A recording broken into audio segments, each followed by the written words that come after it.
Hello दोस्तों, welcome to our channel Saurabh Singh study point. आज से चलेगी आप लोगों की क्विक रिवीजन क्लास फिजिक्स की क्विक रिवीजन क्लास। ठीक है, चैप्टर फर्स्ट है वैद्युत आवेश तथा वैद्युत क्षेत्र। देखिए, इसमें फर्स्ट रीडिंग है आवेश। तो गाइस, अभी तक वीडियो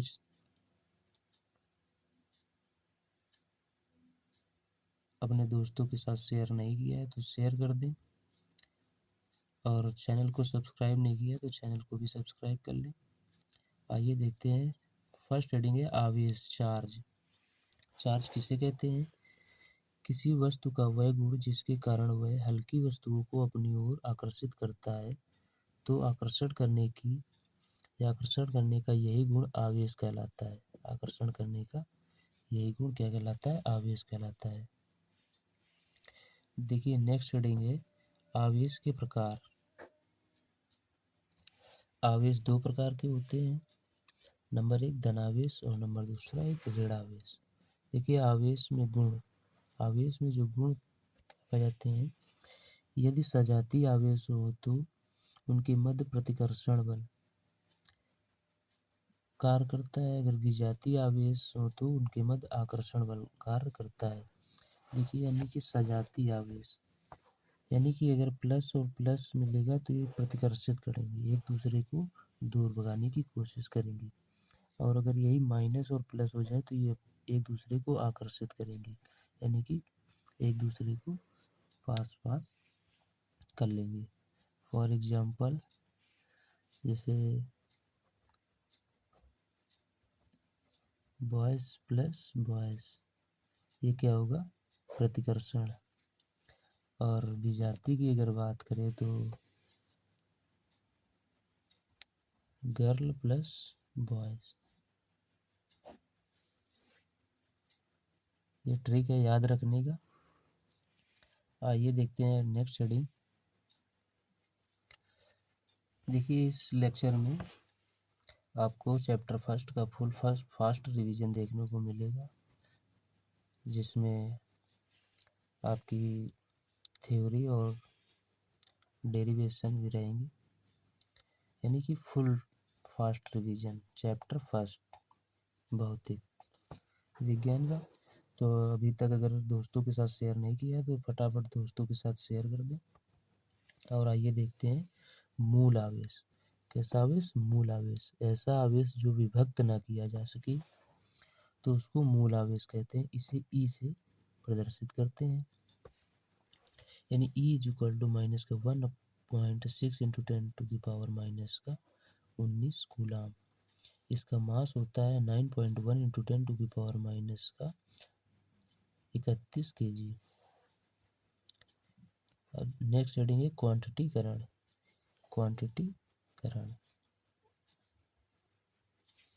क्वांटिटीकरण कहते हैं ई के पूर्ण गुणज को क्वांटिटीकरण कहते हैं। एग्जाम्पल, यानी ई 2e 3e tailors N E, जहाँ n 1 2 3 4 और अनंत तक कोई भी संख्या हो सकती है, यानी Q is equal to n e. ये होता है इसका formula, Q is equal to n e. Next heading है चालक की प्रकृति देखेंगे।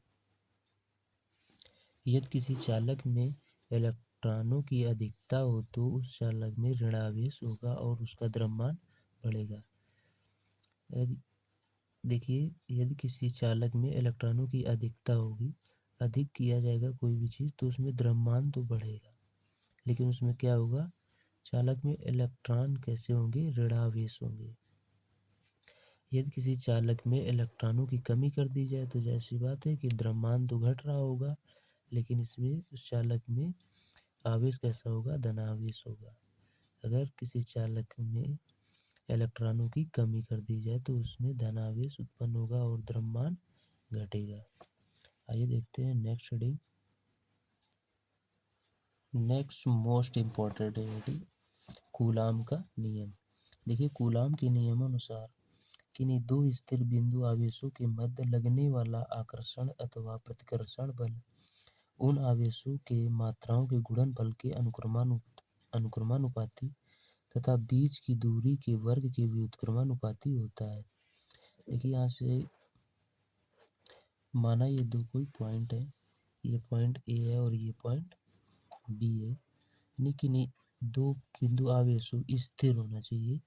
इन दो स्थिर बिंदु आवेशों के मध्य लगने वाला प्रतिकर्षण बल हो या आकर्षण बल हो, उनके अनुक्रमानुपाती तथा बीच की दूरी, जो ये बीच की दूरी स्मॉल आर है, उसके वर्ग के व्युत्क्रमानुपाती होता है। तो यहाँ से देखिए यदि आवेश Q1 व Q2 है, यानी पॉइंट ए पर आवेश Q1 है और पॉइंट बी पर आवेश Q2 है, तो यहाँ पर Q1 व Q2 है, तब जो इसमें बल होगा वो अनुक्रमानुपाती है Q1 और Q2 के। इसको समीकरण फर्स्ट मान लेंगे। यदि बीच की दूरी r है, तब देखिए बीच की दूरी के वर्ग के व्युत्क्रमानुपाती होगा, यानी f इज व्युत्क्रमानुपाती r स्क्वायर। इसको समीकरण सेकेंड मान लेंगे, समीकरण 1 व समीकरण 2 से। यहाँ पर देखेंगे समीकरण 1 व 2 से, तो f अनुक्रमानुपाती Q1 into Q2 upon r square. देखिए यहाँ से अनुक्रमानुपाती हटाएंगे तो एक नियतांक आएगा, यहाँ पर नियतांक लिया जाएगा a, तो यहाँ से देखिए निकल के आ जाएगा f is equal to a Q1 Q2 upon r square, जहाँ a एक नियतांक है, इसका मान होता है 1/4 पाई एप्सिलॉन नॉट k। तो f इज इक्वल टू नियतांक की जगह लिख देंगे 1/4 pi epsilon naught k into Q1 Q2 upon r square.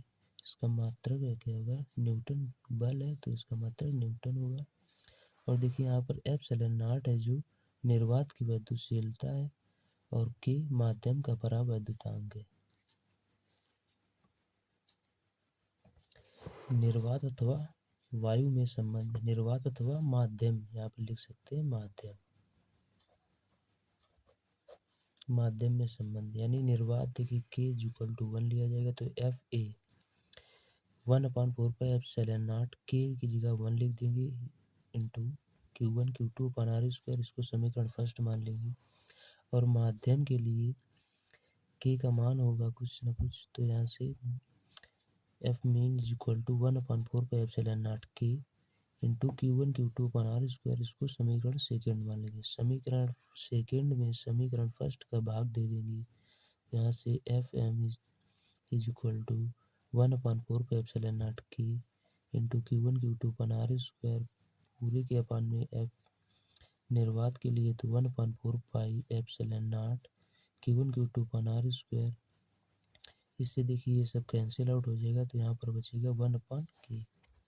क्या बचेगा, 1/k। तो यहाँ से निकलेगा f m upon f a is equal to 1/k।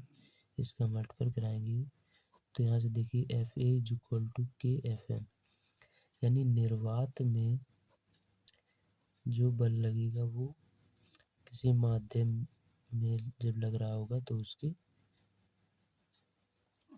गुणनफल के बराबर होगा। अब देखिए एप्सिलॉन नॉट का मात्रक विमा व मान ज्ञात करना है। देखिए एप्सिलॉन नॉट का मात्रक निकालने के लिए सबसे पहले कूलाम का नियम का फार्मूला लगाएंगे। F is equal to 1/4 pi epsilon naught k is equal to into Q1 Q2 upon r square.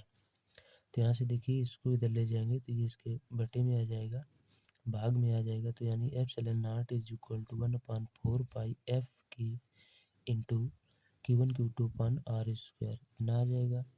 तो यहाँ से देखिए इसका मात्रक मुझे निकालना है, तो यहाँ से निकालेंगे। इसके देखिए कांस्टेंट वैल्यू है, यहाँ देखिए इसका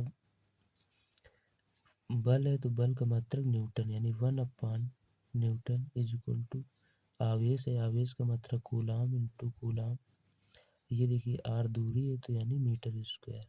यहाँ से इसका मात्रक निकल के आ गया coulomb square upon newton metre square, coulomb square upon newton metre square.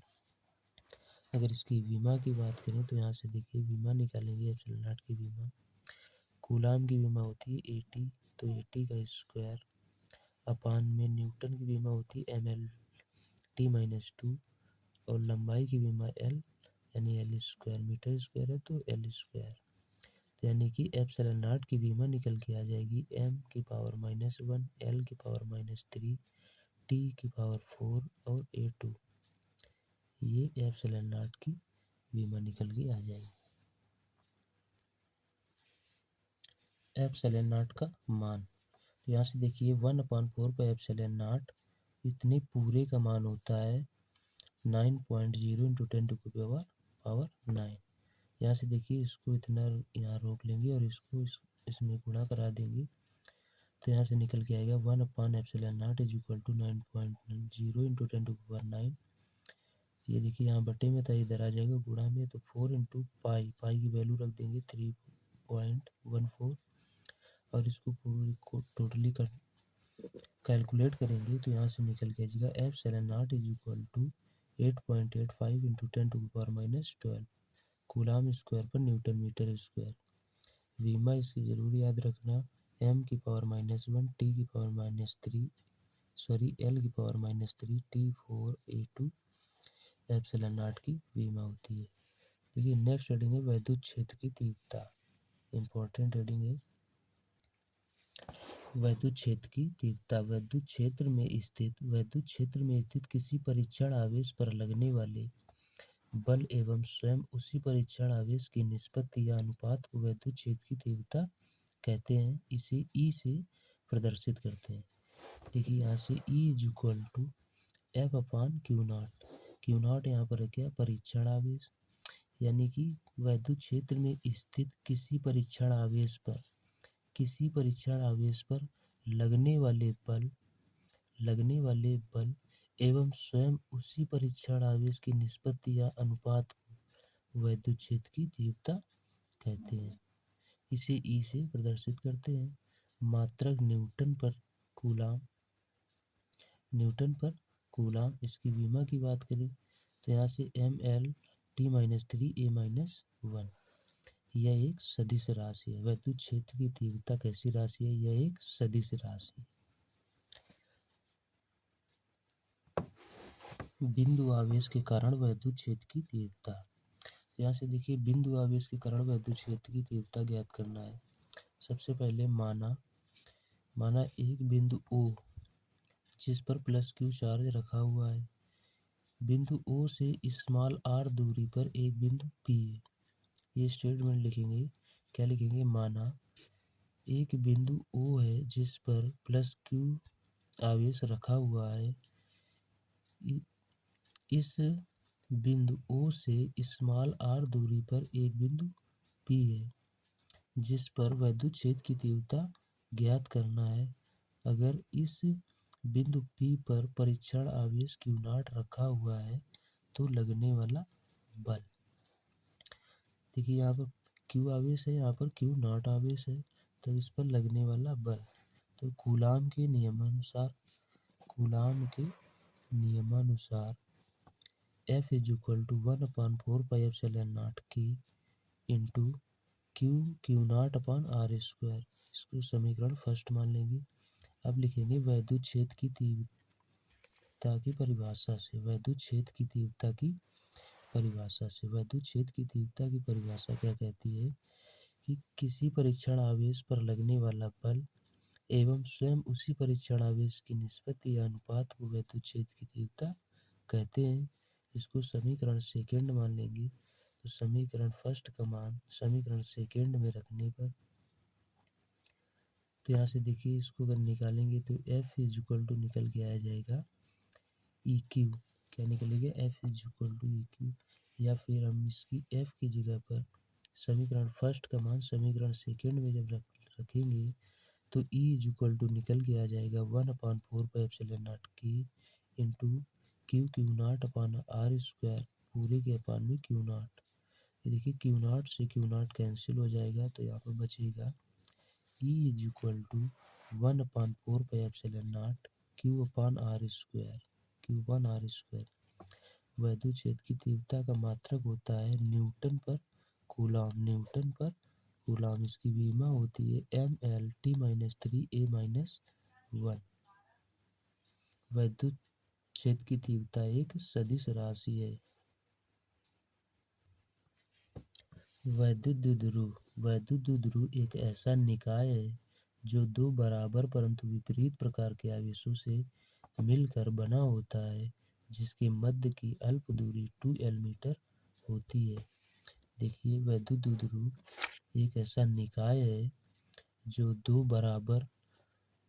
बराबर देखिए, ये माइनस क्यू है, ये प्लस क्यू है, लेकिन इसकी क्वांटिटी बराबर है, यानी क्यू ये क्यू, जो दो बराबर परंतु विपरीत प्रकार के आवेशों से, देखिए माइनस क्यू और ये प्लस क्यू, विपरीत प्रकार के आवेशों से मिलकर बना होता है। इसके मध्य की अल्प दूरी 2l मीटर होती है। इसे वैद्युत द्विध्रुव कहते हैं। वैद्युत द्विध्रुव आघूर्ण, इसे P से प्रदर्शित करते हैं। वैद्युत द्विध्रुव आघूर्ण को P से प्रदर्शित करते हैं। वैद्युत द्विध्रुव के किसी एक आवेश, जो वैद्युत द्विध्रुव होता है उसके किसी एक आवेश यानी प्लस क्यू ले ले या फिर माइनस का क्यू ले ले, किसी एक आवेश तथा उसके मध्य की अल्प दूरी के गुणनफल को वैद्युत द्विध्रुव का आघूर्ण कहते हैं। इसे P से प्रदर्शित करते हैं। तो यहाँ पर देखिए दिया गया था वैद्युत द्विध्रुव, तो वैद्युत द्विध्रुव ये है। अब वैद्युत द्विध्रुव का आघूर्ण मुझे ज्ञात करना। वैद्युत द्विध्रुव आघूर्ण को P से प्रदर्शित करते हैं। तो वैद्युत द्विध्रुव के आघूर्ण की परिभाषा कहती है कि किसी एक आवेश या माइनस क्यू या प्लस क्यू, किसी एक आवेश तथा उसके मध्य की अल्प दूरी, जो उसके मध्य की अल्प दूरी 2l मीटर है, इसी के गुणनफल को वैद्युत द्विध्रुव आघूर्ण कहते हैं। इसको वैद्युत द्विध्रुव आघूर्ण कहते हैं। यहाँ से देखिए देखने को मिल जाएगा, वैद्युत द्विध्रुव के किसी एक आवेश तथा उसके मध्य की अल्प दूरी के गुणनफल को वैद्युत द्विध्रुव का आघूर्ण कहते हैं। इसे P से प्रदर्शित करते हैं। P = Q × 2l। इसका मात्रक देखिए कूलाम इंटू मीटर, तो यानी क्या होगा, कूलाम मीटर। इसकी विमा की बात करें तो कूलाम की विमा होती है 80 और देखिए मीटर लंबाई की यूनिट है, तो लंबाई को L से तो LTA इसकी विमा होगी। और वैद्युत द्विध्रुव एक सदिश राशि, वैद्युत द्विध्रुव एक सदिश राशि है। वैद्युत क्षेत्र की तीव्रता भी सदिश राशि है। वैद्युत द्विध्रुव के कारण बल युग्म का आघूर्ण, यहाँ से देखिए डेरिवेशन है, इम्पोर्टेंट डेरिवेशन है। तो यहाँ से वैद्युत द्विध्रुव के कारण बल युग्म का आघूर्ण। तो यहाँ से सबसे पहले इसको देखिए, माना कि एक समान वैद्युत क्षेत्र में, ये देख रहे हैं एक समान वैद्युत क्षेत्र है में वैद्युत द्विध्रुव को थीटा कोण पर रखा गया। वैद्युत द्विध्रुव को एक समान वैद्युत क्षेत्र में वैद्युत द्विध्रुव को देखिए थीटा एंगल पर रखा गया है, थीटा एंगल पर रखा गया है, जहाँ पर लगने वाला बल युग्म F = EQ है। यहाँ देखिए जो लगने वाला बल युग्म है, इस तरफ से इसमें लग रहा है F = EQ नॉट, और इस तरफ से लग रहा है F = EQ नॉट। वैद्युत क्षेत्र की तीव्रता की परिभाषा से निकला है। E = होता है F/Q नॉट। तो यहाँ से F = निकालेंगे तो निकल के आएगा EQ।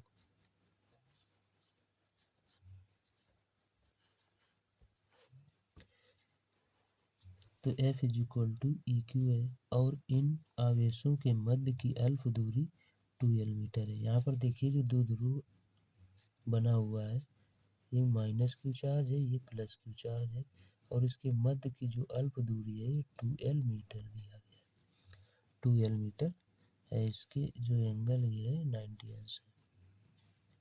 तब बल आघूर्ण, यहाँ से फार्मूला लगाएंगे, तब बल आघूर्ण होता है बल इंटू लंबवत दूरी। देखिए त्रिभुज ABC में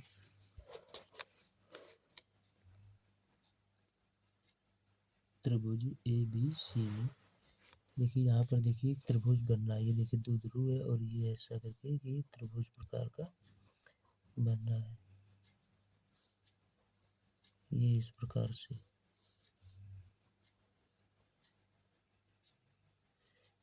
से त्रिभुज बनेगा। तो इसमें देखिए त्रिभुज ए बी सी में साइन थीटा क्या होता है, लंब बटे कर्ण। क्या होता है, लंब। लंब देखिए यहाँ पर दिया गया है बी सी और कर्ण है ए बी। तो ए बी की वैल्यू दी गई है 2l मीटर है, ये दिया नहीं गया, इसको ऐसे लिख लेंगे बी सी अपॉन 2l। देखिए sine theta is equal to, यहाँ से देखिए लिखेंगे sine theta is equal to b c upon 2l। तो बी सी यहाँ से निकाल लेंगे, लंबाई यहाँ से निकाल लें तो क्या निकल के आएगा 2l into sine theta, 2l into sine theta. या क्या निकली है यार, ये निकली है लंबवत दूरी। ये क्या है, लंबवत दूरी। लंबवत दूरी बी सी क्या है 2l इंटू साइन थीटा। अब यहाँ से फार्मूला देखिए, tau is equal to f into r. यहाँ से tau is equal to f की जगह पर लिखेंगे ई क्यू, जो बल लग रहा था E Q into 2l sine theta, 2l sine theta. और यहाँ से लिखेंगे चूंकि देखिए वैद्युत द्विध्रुव आघूर्ण होता है, वैद्युत द्विध्रुव आघूर्ण P is equal to q into 2l, q into 2l। तो यहाँ से देखिए लिखा हुआ है क्यू इंटू 2l, तो क्यू इंटू 2l की जगह लिख सकते हैं P। तो यहाँ से बचेगा E into P into sine theta, E P into sine theta. इसका मात्रक होगा न्यूटन मीटर, न्यूटन मीटर। और इसको अगर वेक्टर रूप में लिखा जाए तो वेक्टर रूप में लिखते हैं इसको, tau vector is equal to p vector cross e vector, cross e vector.